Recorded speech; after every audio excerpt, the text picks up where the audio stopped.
Bonsoir, nous sommes dans les locaux de la préfecture, dans les grands salons, avec Jean-Charles Colas pour le premier tour des élections régionales. Jean-Charles Colas, quel est votre sentiment ce soir ?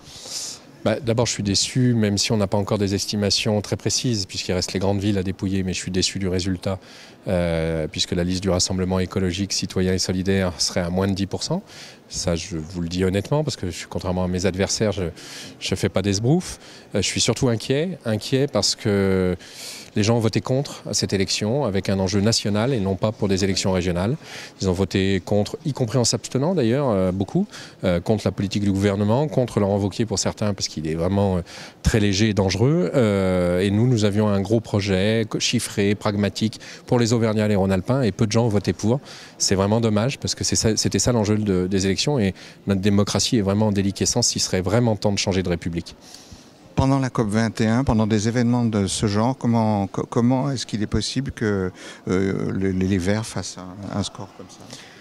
Alors, évidemment, nous espérions que la COP21 allait nous booster, et puis il y a eu quand même les attentats du 13 novembre qui ont masqué une bonne partie de la COP21. En même temps, je pense que le contexte était déjà assez mauvais avant, même si une grande majorité de nos concitoyens sont concernés par l'enjeu du défi climatique, croient en la transition écologique, que ce soit sur le plan des transports, de l'agriculture, de l'économie, il y a plein de choses qui leur plaisent, mais en fait, ils ont voté en priorité contre des politiques qui ne tiennent pas leurs promesses, contre la politique du gouvernement depuis 2012, et malheureusement ça nous a nui.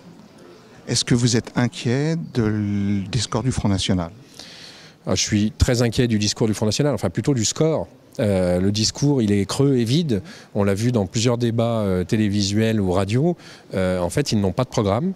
Ils sont capables de dire tout et son contraire. Les journalistes, d'ailleurs, le font remarquer assez régulièrement.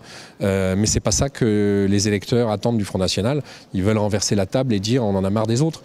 C'est vraiment dommage parce qu'il y a aussi, en dehors des autres, des offres politiques constructives et pas seulement destructives. Et les électeurs pourraient se tourner vers quelque chose de constructif. Ce serait plus intelligent. Jean-Charles Colas, est-ce que vous êtes optimiste pour ce deuxième tour ? Je ne sais pas. Je suis ni pessimiste ni optimiste. Moi, mon objectif, c'est que le vote du premier tour soit respecté, c'est-à-dire ce qu'ont émis les électeurs, et que ceux qui peuvent se maintenir aient le nombre d'élus qu'ils méritent. Mon deuxième objectif, c'est de battre l'extrême droite et la droite extrême de Laurent Wauquiez. Est-ce que nous serons capables d'y arriver ? Je n'en suis pas certain, on verra bien. En tout cas, je ne le ferai pas en reniant mes valeurs. Jean-Charles Colas, merci d'avoir répondu à nos questions. Je vous en prie, bonne soirée. Merci.